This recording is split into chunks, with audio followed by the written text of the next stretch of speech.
할렐루야. 맨, 큰일 났습니다.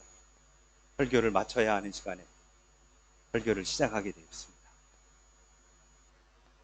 여러분, 오늘은 구약의 한 구절과 신약의 한 구절, 이렇게 여호수아의 말씀과 그리고 요한복음의 말씀을 가지고 함께 은혜를 나누고자 합니다. 여러분, 구약에 대해서 여러 가지 표현하고 정의를 내릴 수가 있지만 그 중에 하나는 그리스도의 오심에 대해 지속적으로 우리에게 알려주고 있는, 말씀하고 있는 그러한 것이 구약이다라고 이야기할 수 있지요. 오늘 우리가 읽은 이 여호수아의 말씀은 출애굽을 한 이스라엘 백성들이 광야에서 40년의 생활을 하다가 이제 가나안 땅을 목전에 두고 있을 때에, 바로 그때의 이야기가 펼쳐지는 것이 여호수아서의 말씀이 되어지지. 그리고 그 안에 들어가는 환경이 오늘 우리가 읽은 말씀입니다. 그런데 어떻게 시작하느냐? 1절에 보시면 뭐라고 되어 있느냐? 모세가 죽은 후라고 그렇게 이야기합니다. 모세가 죽으면서 여호수아서는 시작되어집니다. 여러분, 여호수아에게 넘을 수 없는, 그러나 반드시 넘어야 하는 큰 산이 있었습니다. 이게 무엇이냐? 바로 모세입니다. 모세라고 하는 존재는 여호수아에게 있어서 큰 산과 같은 존재였습니다. 자신의 바로 앞에서 이스라엘 백성들을 이끌었었던 그 지도자 모세. 이 모세의 죽음은 여호수아에게 있어서는 큰 위기이자 한편으로는 기회였을 것입니다. 그리고 그에게 있어서 마치 모세와 함께 하셨었던 것과 같이 자기와도 하나님이 함께 해주셔야 된다라고 하는 이러한 걱정과 근심 혹은 미션이 여호수아에게 주어져 있었다라고 하는 것을 보게 되어지지요. 여러분, 우리가 성경을 읽어보면 모세와 함께 하신 하나님, 모세를 통해 역사하신 하나님을 우리는 많이 볼 수 있습니다. 그런데 여호수아에게 있어서 모세하고 하나님이 그렇게 해주셨기에 이스라엘 백성들이 모세를 그렇게 따랐고, 모세를 통해 하나님이 놀라운 역사를 벌이셨기에 이스라엘 백성들이 그렇게 따랐는데, 과연 나는, 이제 나한테는 하는 그러한 걱정과 근심, 나가 기도 제목과 미션이 여호수아에게 있었다라고 하는 것이죠. 그러한 여호수아에게 하나님께서 먼저 다가오셔서 해주신 말씀이 오늘 우리가 읽은 여호수아 1장 1절부터 9절까지의 말씀이 되어집니다. 총 7가지의 말씀을 여호수아에게 하셨는데요, 하나씩 보시면 먼저 2절에서 백성과 더불어 요단을 건너 그 땅으로 가라 라고 그렇게 말씀하십니다. 두 번째 3절에서 너희 발바닥으로 밟는 곳은 모두 너희에게 주겠노라 라고 언약해 주십니다. 그리고 세 번째로 5절에서 모세와 함께 있었던 것 같이 너희와 함께 있을 것이다 라고 또한 언약해 주십니다. 네 번째로 6절에서 그 땅을 차지하게 하리라 하고 언약해 주십니다. 다섯 번째 7절에서는 율법을 다 지켜 행하고 좌로나 우로나 치우치지 말라 라고 명령하십니다. 그리고 그리하며 이라고 나오지요. 그리고 8절에서는 여섯 번째입니다. 율법책을 입에서 떠나지 말게 하며 기록된 대로 다 지켜 행하라. 역시 명령입니다. 그리고 그리하면.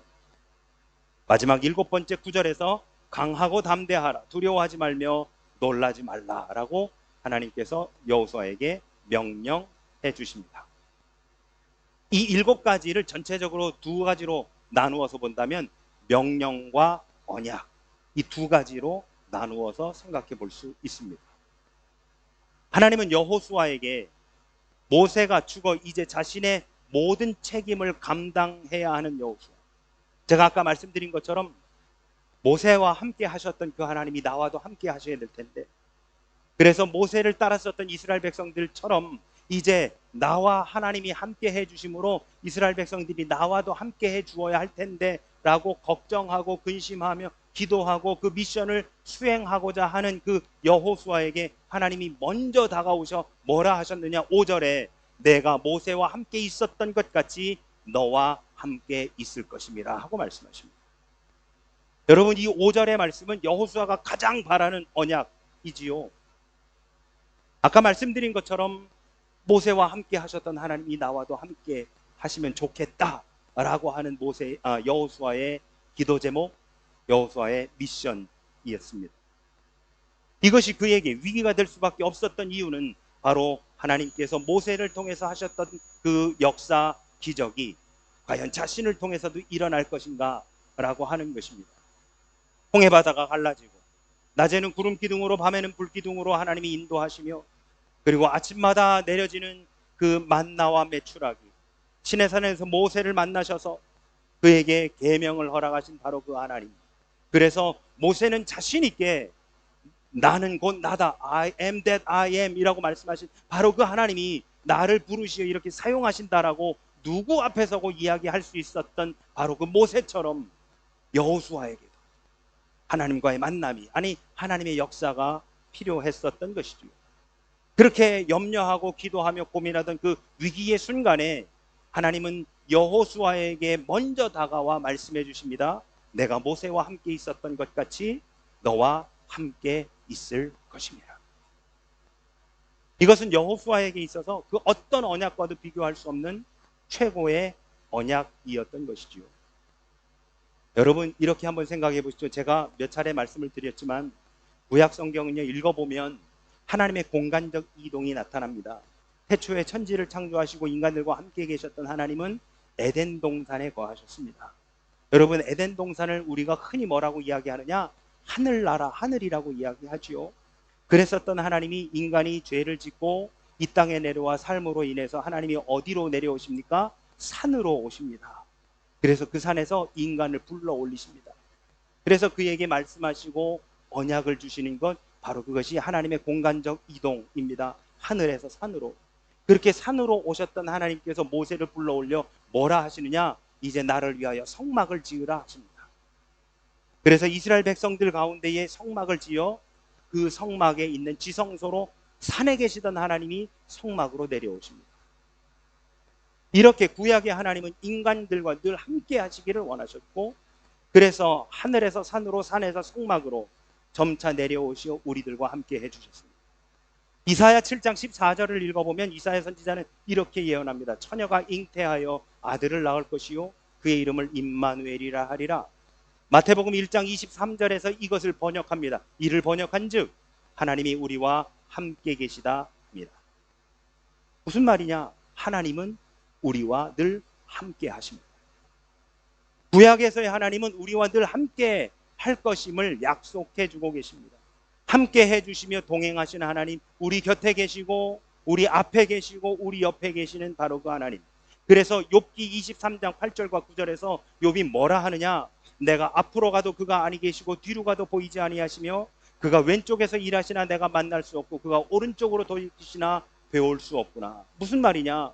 구약에서 이해되는 하나님은 앞에 혹은 뒤에 혹은 좌편에 혹은 우편에 내 옆에서 내 밖에서 계시는 하나님, 나와 함께 하시며 내 곁에 계시는 그 하나님, 그 하나님이 함께 나와 동행하시는 하나님을 그대로 표현하고 있는 것이 구약의 말씀입니다.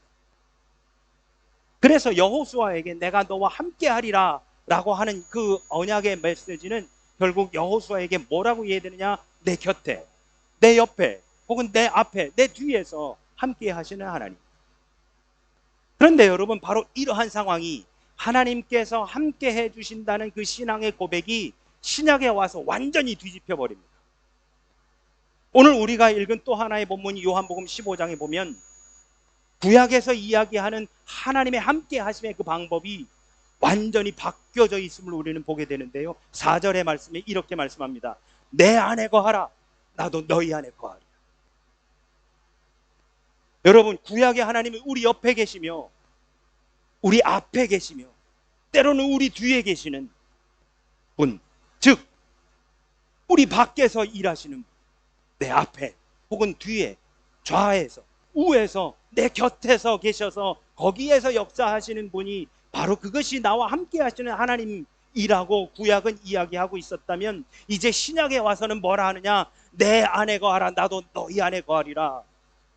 우리 안에 그분이 들어와 주셨습니다.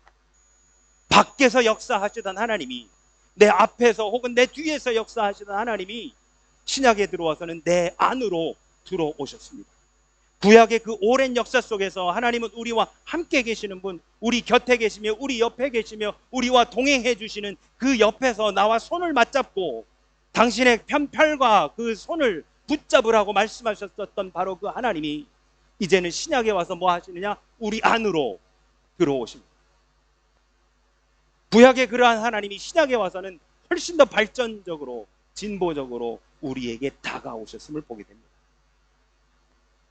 여러분, 제가 수학을 잘 하지는 못하지만 수학에 있어서 여러분 제일 먼저 배우는 게 집합이지요. 기억들 나십니까 혹시? 집합에서 집합 A와 B 이렇게 두 개가 있습니다. 집합 A가 집합 B에 속하고 또한 집합 B가 집합 A에 속한다 라고 한다면 수학에서는 이것을 뭐라 하느냐?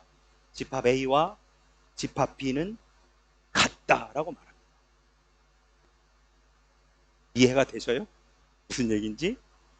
집합 A가 집합 B에 속하고 집합 B가 집합 A에 속한다면 결과적으로 집합 A와 집합 B는 같다는 것입니다. 우리가 예수님 안에 거하고 예수님이 우리 안에 거한다는 것은 우리가 예수님과 같다는 말이 됩니다. 우리가 예수님으로 살아간다는 의미가 되는 겁니다. 우리가 작은 예수로 살아감과 동시에 예수님이 우리 안에서 당신을 드러내고 계신다라고 하는 사실이 된다는 것이죠.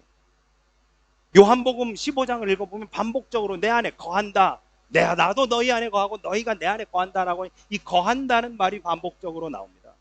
이 말은 거주하다, 머무르다, 계속해서 살다 또는 장막을 펼치다라고 하는 의미를 지닙니다.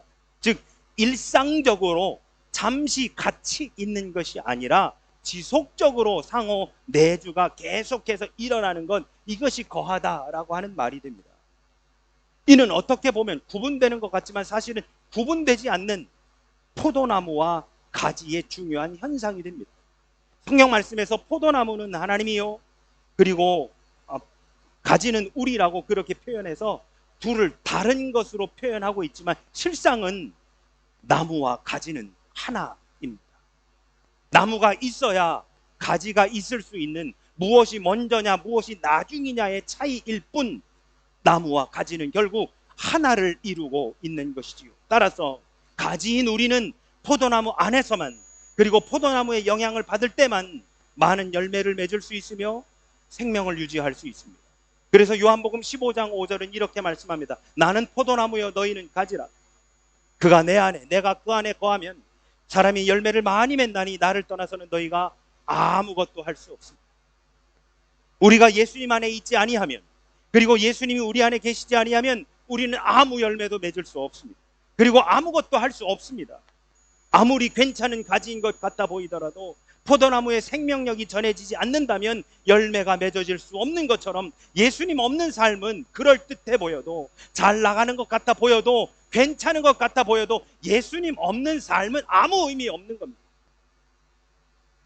이 땅에서 아무리 출세하고 권세를 갖고 있다 할지라도 예수님 없이 사는 삶은 아무 의미 없는 겁니다. 우리는 예수님 없이는 살 수 없습니다. 예수님 밖에서 살아갈 수 없습니다. 그렇게 살아간다고 믿는 자들은 밖에 버려진 마른 가지에 지나지 않는다라고 오늘 성경은 이야기하고 있습니다. 여러분, 저는 2003년에 처음으로, 물론 그 전에 여행 갔었지만 2003년에 미국 땅을 밟았습니다. 한국에서 토플 점수 다 받아서 학교에 어플라이해서 학생 비자를 다 받아서 갈 계획이었었지만 저희 형님이 그때 당시에 미 동부에서 서부로 이사를 해야 돼서 저한테 연락이 왔습니다. 먼저 들어와라. 들어오면 같이 이사하고 형이 학원 보내줄 테니까 그 학원 다니면서 거기에서 토플 점수 받아가지고 학교 어플라이해서 그래 학생 비자를 받아라 라고 연락이 왔습니다. 그때만 해도 여러분 미국에 들어갈 그 여행 비자가 존재할 때였습니다. 여행 비자는요 여러분 그냥 가지고 가면 너 얼마나 머물러? 나 한 3일 혹은 일주일 머무르는데 라고 하면 자동적으로 그냥 6개월짜리 스탬프를 찍어주던 때였었어요. 근데 저는 그때 그거를 잘 몰랐습니다. 그래서 저는 뭐라고 했느냐, 저는 가가지고 이제 공부할 거니까 큰 이빈 가방 2개에다가 짐을 잔뜩 쌓았고 그 안에다가 토플 책이며 잔뜩 넣어놓고서는 그리고서는 딱 가가지고 이미그레이션에서 너 얼마나 머물 거야? 라고 묻길래 6개월이라고 이야기했습니다. 그랬더니요, 이 이미그레이션 오피서가 저한테 한다는 말이 뭐냐면 네가 뭔데? 네가 뭔데 6개월씩이나 머물러? 라고 이야기를 하는 거예요. 저는 여러분 감신 대학원을 졸업하고 하나님께서 길을 열어주셔서 명지대학교 대학원에서 여가학을 공부했습니다. 석사과정으로. 그래서 그 얘기를 했어요. 내가 여가학을 공부해서 미국을 다니면서 투어를 하면서 그것을 좀 실습하려고 한다. 그래서 한 6개월 정도 걸릴 것 같아. 그랬더니 못 믿는 거예요. 그러면서 저한테 뭐라고 하느냐. 그때 샌프란시스코 국제공항이었거든요. 너 세컨더리 오피스로 가 하면서 다른 오피스를 알려주는 거예요. 거기로 들어갔습니다. 그랬더니 방송으로요. 제 짐을 가지고 오라고 방송을 하는 거예요. 다른 사람이 제 짐을 가지고 들어옵니다. 그랬더니 세컨더리 오피스 안에서도 또 스몰룸이 있어요. 거기로 가지고 들어가라는 거예요. 거기서 뭐 하냐? 가방 안에 있는 제 짐을 다 꺼내는 겁니다. 제 짐을 다 수색하는 거죠.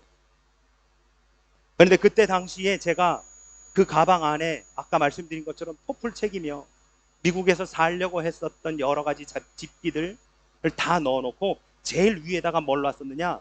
제가 토플 학원을 다닐 때 가지고 다닐 백팩과 그리고 그 안에다가 NIV 성경 하나를 넣어두었었습니다. 그래서 토플 책은 밑으로 집어넣으면서 먼저 보여줘도 되는 짐들부터 먼저 꺼냅니다. 제일 먼저 꺼낸 것이 백팩이었습니다. 그 백팩을 꺼내고 다른 것들을 하니까 미국은 그런 게 있더라고요. 자기들이 열지 않습니다. 백팩조차 네가 열어 라고 하더라고요. 하얀 장갑을 끼고 이거 열어. 그래서 그걸 열어 보였습니다. 그리고서는 보였더니 그 안에 성경책 같은 게 보이는 거예요. 이 사람한테. 그 사람이 저한테 묻습니다. Are you a Christian? 제가 대답했습니다. Yes, I am. I'm a Christian. 그랬더니 이 사람이 한다는 말이 Everything is fine. Put everything in your bag. 그래서 다 집어넣고 내가 너에게 6개월짜리 스탬프를 찍어줄게 라고 이야기를 하는 겁니다. 그래서 저한테 6개월짜리 도장을 찍어주고 Enjoy 라고 하면서 저를 내보내 주었었습니다.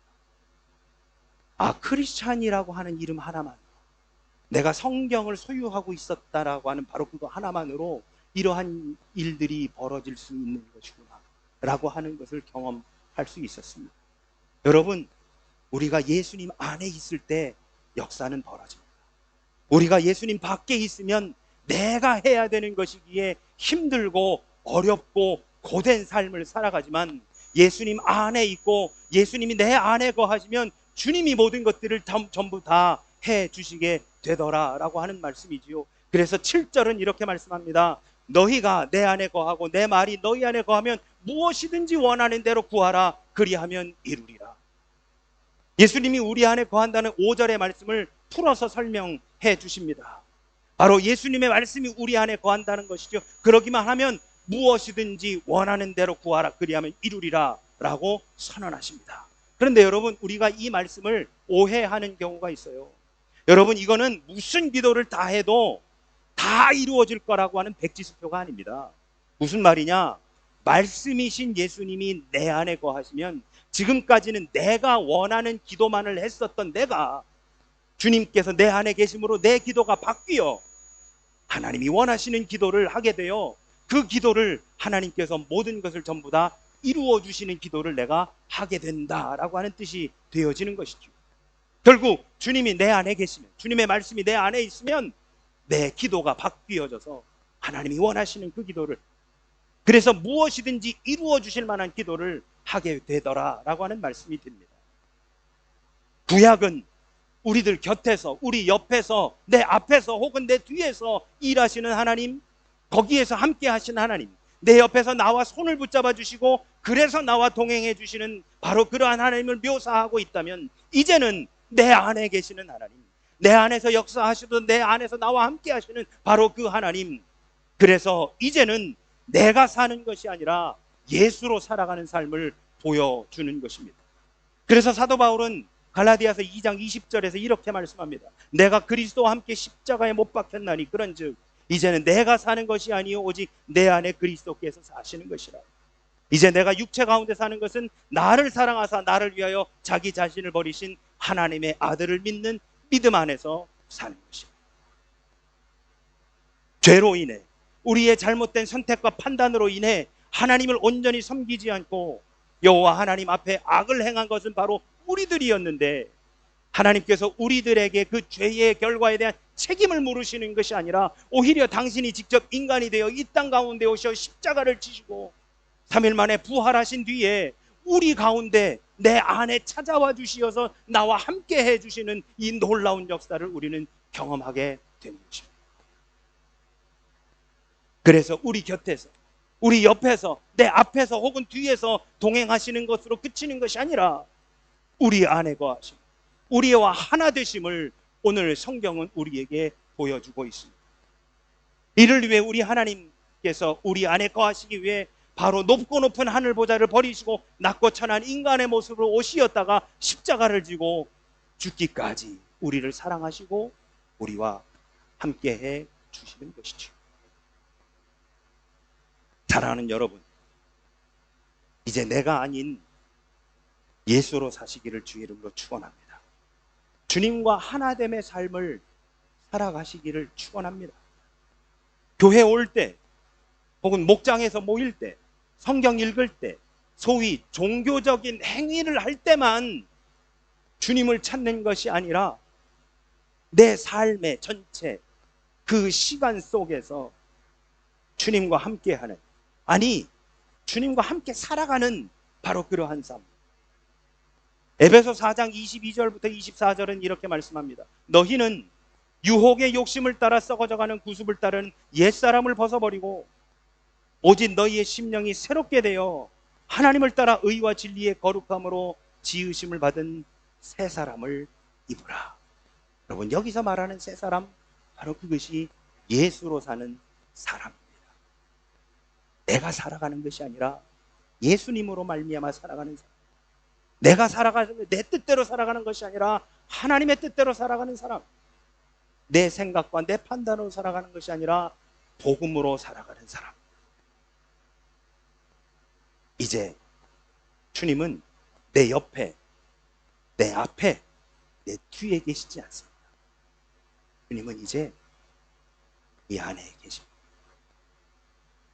우리 안에 거하시는 그 주님, 내 삶의 주인 되시는 그 주님과 늘 동행하시는 하나님의 뜻을 이루어 가시는 저와 우리 모두가 되시기를 예수 그리스도 이름으로 축원합니다. 아멘.